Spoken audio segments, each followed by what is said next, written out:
누가복음 18장 1에서 14절까지 말씀입니다. 항상 기도하고 낭망치 말아야 할 것을 저에게 비유하여 가라사대 어떤 도시에 하나님을 두려워 아니하고 사람을 무시하는 한 재판관이 있는데 그 도시에 한 과부가 있어 자주 그에게 가서 내 원수에 대한 나의 원한을 풀어주소서 하되 그가 얼마 동안 듣지 아니하다가 후에 속으로 생각하되 내가 하나님을 두려워 아니하고 사람을 무시하나 이 과부가 나를 번거롭게 하니 내가 그 원한을 풀어주리라. 그렇지 않으면 늘 와서 나를 괴롭게 하리라 하였느니라. 주께서 또 가라사대 불의한 재판관의 말한 것을 들으라. 하물며 하나님께서 그 밤낮 부르짖는 택하신 자들의 원한을 풀어주지 아니하시겠느냐. 저에게 오래 참으시겠느냐. 내가 너에게 이르노니 속히 그 원한을 풀어주리라. 그러나 인자가 올 때에 세상에서 믿음을 보겠느냐 하시느니라. 또 자기를 의롭다고 믿는 다른 사람을 멸시하는 자들에게 이 비유로 말씀하시되 두 사람이 기도하러 성전에 올라가니 하나는 바리새인이요 하나는 세리라. 바리새인은 서서 따로 기도하여 가로되 하나님이여 나는 다른 사람들 곧 토색 불의 간음을 하는 자들과 같지 아니하고 이 세리와도 같지 아니함을 감사하나이다. 나는 일해에 2번씩 금식하고 또 소득의 11조를 드리나이다 하고 세리는 멀리 서서 감히 눈을 들어 하늘을 우러러보지 못하고 다만 가슴을 치며 가로되 하나님이여 불쌍히 여기옵소서 나는 죄인이로소다 하였느니라. 내가 너희에게 이르노니 이 사람이 저보다 의롭다 하심을 받고 집에 내려갔느니라. 무릇 자기를 높이는 자는 낮아지고 자기를 낮추는 자는 높아지리라 하시니라. 아멘. 자, 오늘 기도의 비밀이라는 제목으로 말씀 전하겠습니다. 예수님이 이제 기도를 하고 낙심하지 말 것을 이제 기도의 비유를 통해서 말씀하셨습니다. 이 말씀은 결국 기도를 통해 하나님 응답하신다, 낙심할 것 없다, 그런 말씀이죠. 자, 그런데 이제 기도를 어떻게 해야 되는가, 또 기도의 기능이 무엇인가 말씀하셨는데, 자, 첫 번째는 한 과부 이야기를 하고 계십니다. 과부가 있는데 어떤 억울한 일을 당해서 내 원수를 좀 갚아주십시오라고 그렇게 재판관에게 이야기를 했습니다. 근데 이 재판관은 하나님도 두려워하지 아니하고 사람을 무시하고 그냥 자기 멋대로 판결을 하는 그런 사람이었습니다. 아마 일을 받고, 그러니까 뭔가 물질적인 대가를 받고 판결을 굽게 하는 막 전형적인 부패한 이 재판관이 아닌가 생각이 듭니다. 자, 이런 상황 속에서 과부야말로 제일 정말 불리한 사람 아니겠습니까? 돈도 없고 또 능력도 없고 또 사람들 보기에도 별 가치도 없어 보이는 그런 사람이 재판을 받으려고 하니 귀찮기도 하고 그런 상황인 것입니다. 그래서 아마 재판을 안 해준 것 같아요. 그랬더니 이 과부가 그 재판관에게 찾아가서 밤낮 부르짖으면서 내 원수를 갚아달라, 나의 억울함을 풀어달라라고 그렇게 계속해서 기도하게 됩니다. 그렇게 요청을 하게 됩니다. 결국에는 판결을 해주는 겁니다. 자, 4절과 5절 보시면 그가 얼마 동안 듣지 아니하다가 후에 속으로 생각하되 내가 하나님을 두려워 아니하고 사람을 무시하나 이 과부가 나를 번거롭게 하니 내가 그 원한을 풀어주리라. 그렇지 아니하면 늘 와서 나를 괴롭게 하리라 하였느니라라고 이렇게 얘기하고 있어요. 뭐 특별히 이 과부한테 호의를 베풀 필요도 없고 재판을 해줄 이유도 없다고 생각했던 이가 결국에는 시간을 내고 또 모든 것들을 이렇게 동원해서 재판을 해준 겁니다. 그 이유가 뭐냐? 너무 자기를 귀찮게 하고 괴롭게 하기 때문이다. 더 이상 괴롭힘을 당하고 싶지 않다 하면서 판결을 해준 겁니다. 근데 이 이야기를 이제 하나님 앞에 기도 부르짖는 것으로 이렇게 비유하여 말씀하신 겁니다. 그러면서 예수님 하신 말씀이 하물며 하나님께서 그 밤낮 부르짖는 택하신 자들의 원한을 풀어주지 아니하시겠느냐, 저에게 오래 참으시겠느냐, 내가 너에게 이르노니 속히 그 원한을 풀어주시리라. 그러나 인자가 올 때에 세상에서 믿음을 보겠느냐 하시니라 라고 말씀하셨습니다. 그러니까 하나님께서 기도를 응답해 주신다. 끝까지 기도하고 하나님 앞에 간절히 기도하면 주님께서 응답해 주신다라는 것을 예수님께서 말씀하고 계신 것입니다. 자, 우리가 이 기도의 내용을 보면서 한 가지 우리의 기도, 이 시대 사람들의 기도의 모습을 좀 살펴봐야 됩니다. 오늘날 우리는 기도를 너무 신사적으로 하는 것 같다라는 생각이 참 들기도 합니다. 하나님께서 우리가 기도할 때 뭐 응답을 해주지 않으실 때도 많이 있죠. 해주시는 경우도 있지만 안 해주실 경우도 있습니다. 자, 그럴 때 조금 응답이 되지 않는다든지 기도해도 뭐 별 반응이 없고 어떤 나타나는 일들이 없다고 그럴 때 우리 너무 쉽게 생각합니다. 아, 그러십니까? 아, 불편하시군요. 하나님이 별로 원하시지 않는군요 하고 우리가 쉽게 기도의 내용들을 포기할 때가 많이 있지 않습니까? 또 어떤 분들은 하나님 앞에 간절히 기도하는 것은 하나님을 정말 번거롭게 해드리는 것이다. 하나님을 괴롭게 하는 일이다. 민폐 끼치는 일이다 하면서 아예 기도를 그렇게 깊이 하지 않는 경우도 있습니다. 그리고 어떤 분들은 기도가 그렇게 뭐 이렇게 중요한가, 뭐 이렇게 유별나게 신앙생활을 하는가라고 그렇게 생각할지도 모르겠습니다. 그 이유가 뭐냐면 자기와 하나님과 그 관계가 동등하다고 그렇게 생각하기 때문이죠. 뭐 주시려면 주고 저는 괜찮습니다. 이런 입장이니까 그런 거 아니겠습니까? 실은 우리가 정말 간절하면 동등한 입장이 아니라 하나님의 기도 응답이 없으면 살 수 없다라고 그렇게 확신한다면 절대 그렇게 신사적으로 기도할 수가 없죠. 생명이 오가는 그 순간에 우리가 살기 위해서 지푸라기도 붙잡는 그런 심정으로 우리가 살 길을 구하지 않습니까? 그런데 우리가 그렇게 간절하게 기도하지 않는 것은 살만하다 생각하기 때문에 그렇습니다. 내 건강이 지금 문제가 생겨서 내 까딱하면 지금 이게 죽게 생겼습니다. 그러면 여러분 기도하지 않겠습니까? 우리는 꼭 그때서야만 와서 정말 간절하게 기도하고 살려달라고 그 얘기를 하는데 왜 평상시에는 그렇게 하지 못할까라는 그런 생각을 좀 해봐야 합니다. 그러고 나서 하나님은 나를 사랑하지 않는다. 하나님은 나한테 응답하지 않는다라고 그렇게 이야기할 때가 얼마나 많습니까? 그러기 전에 살펴봐야 돼요. 하나님의 마음을 감동할 만큼 우리는 정말 간절하게 주님 앞에 매달리고 기도해 받는가라는 것을 한번 스스로 질문해 보셔야 된다는 것입니다. 우리 주님도 우리가 간절히 원하지 않으면 응답해 주고 싶지 않으십니다. 그렇지 않겠습니까? 우리도 누군가가 내가 어떤 사람에게 호의를 보이고 싶은데 이거 해줄까 할 때 해주시려면 하고요. 그럼 감사하고 안 해주셔도 상관없습니다. 그러면 여러분 어떤 마음이 듭니까? 해주고 싶어도 해주고 싶은 마음이 안 생기죠. 우리 하나님도 마찬가지 아닙니까? 하나님은 우리를 향해 항상 늘 해주고 싶으시죠. 응답해 주시기를 원하십니다. 그런데 우리가 바라지 않으면 하나님도 그렇게 우리에게 주시려고 하지 않는다는 겁니다. 마태복음 7장 6절에 보면은 예수님께서 이렇게 말씀하셨어요. 거룩한 것을 계획해 주지 말며 너희 진주를 돼지 앞에 던지지 말라. 저희가 그것을 밟고 돌이켜 너를 찍어 상할까 염려하라. 라로 이렇게 말씀하셨어요. 거룩하고 귀한 거 알아보지 못하고 갈망하지 않는 자에게는 그렇게 줄 필요가 없다라고 우리 주님께서 말씀하신 것입니다. 이건 실은 이 복음에 대한 이야기거든요. 무엇을 기도 응답의 차원의 이야기 아니고 어떤 호의의 얘기가 아니라 복음에 대한 얘기입니다. 복음의 진리를 사모하지 않는 자에게는 줄 것 없다라고 이야기를 하고 있는 것입니다. 여러분 생명을 좌지우지하는 복음도 사모하지 않으면 하나님께서 줄 필요 없다라고 말씀하셨는데 하물며 우리 삶의 기도의 응답이야 더 그러지 않겠습니까? 오늘 이 시간 우리가 다시 한번 간절한 마음으로 주님 앞에 기도하는 저와 여러분 되시기를 바랍니다.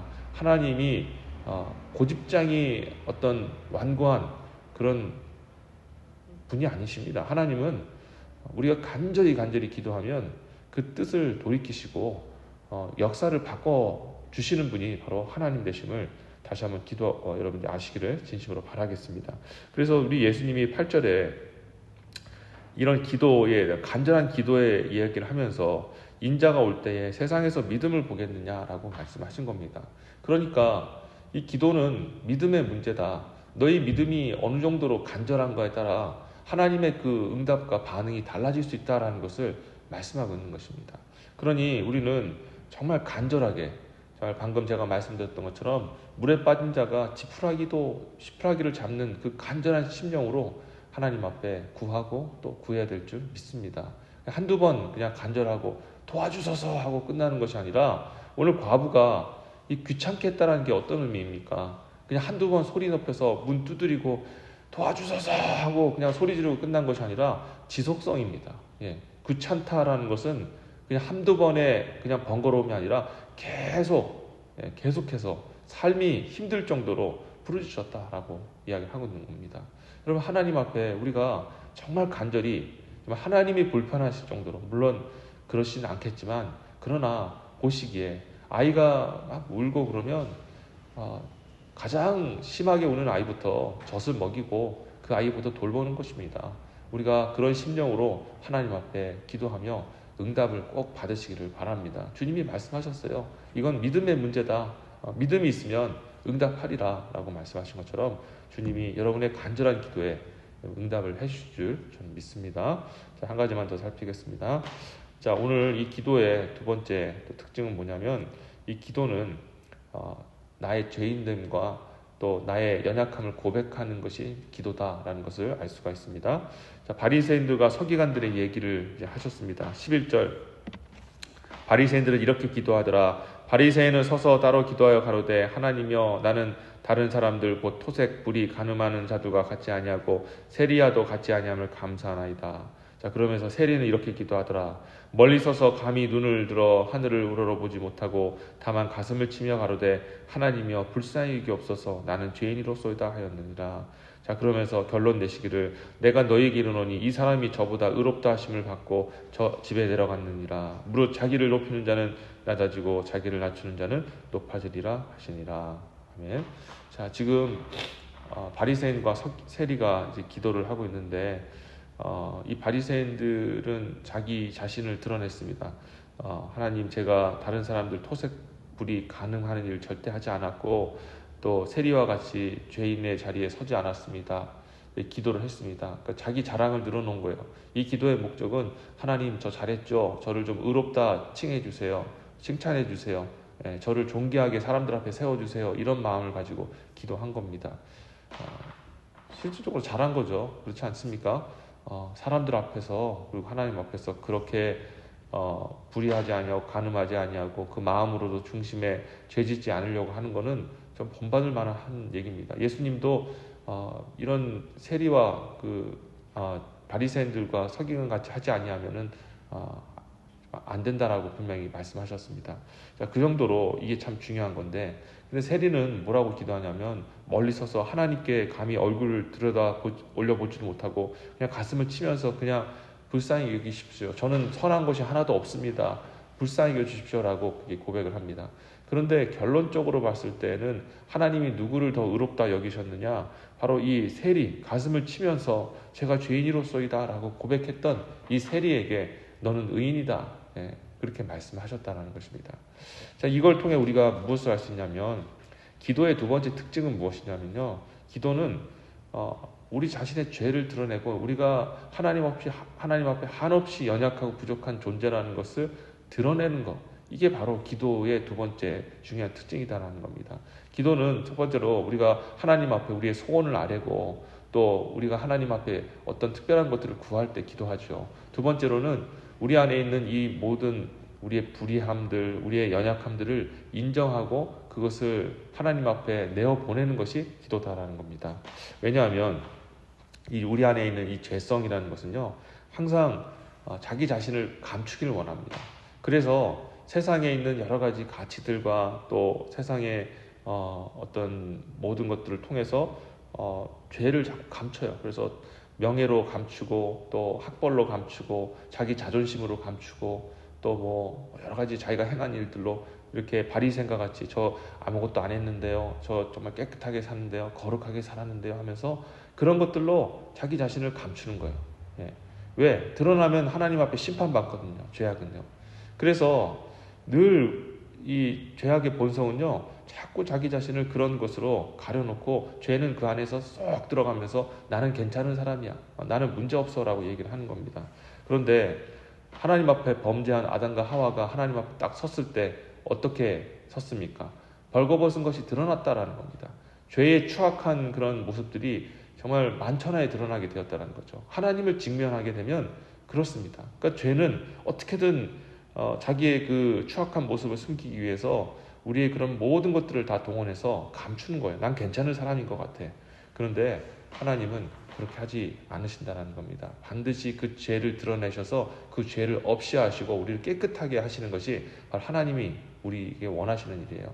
그래서 이 기도는요, 하나님 앞에 깊이 기도드리게 되면 어떻게 되냐면 우리 하나님 앞에 우리 자신의 연약함들을 고백하지 않을 수가 없습니다. 성령이 그렇게 내버려 두지 아니하십니다. 우리의 죄를 지적하고 너가 이게 잘못이야. 이것을 인정해. 이것을 토설해.